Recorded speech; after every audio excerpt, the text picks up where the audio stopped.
This morning, we're learning U.S. Army met its recruiting goals last year.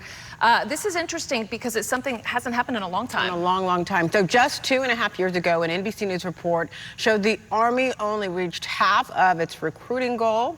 Let's bring in our own military vet here, Mike Trim. Mike, I know you've been looking into what's working locally to, really keep these recruiting efforts moving. Yeah, you got that right. The news really resonated with the local recruiters I spoke with just last week, and giving them a voice and connecting you at home with the side you might not normally see from the U.S. Army. Let's take a look here. 50 Army recruiters met at Texas Roadhouse restaurant in Lake Park Friday.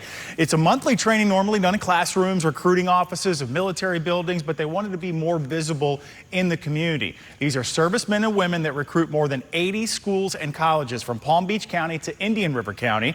Army says it meant that nationwide goal of 55,000 recruits last fiscal year. And the company commander, you see me speaking with him right there, he says his talent acquisition technicians, as they're called, they are staying ahead of their goals this year. It's huge for us. It's not a secret that we've missed in the past, so we're definitely getting ahead of where we were. We've been given great support at every echelon of command, from our commanding general all the way down to our battalion and company level commanders.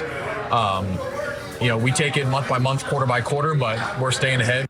So what is behind the boost? The numbers, the Future Soldier Preparatory Class, giving lower performing recruits 90 days of academic and fitness training. They really look at that as improving. More medical personnel at MEPS, or Military Entrance Processing Stations, has helped as well. Went to MEPS back in 1997. And I'm telling you what, even though it's an all-volunteer force, it's very selective once you get to that process, but more medical personnel means more people can be turned in. 300 more recruits a week nationwide. It's interesting how just a change like that, even as settled as it may be, it can make all the difference. It can. And we'll keep following up on this and see if those numbers continue to grow, not only for the Army, but all branches.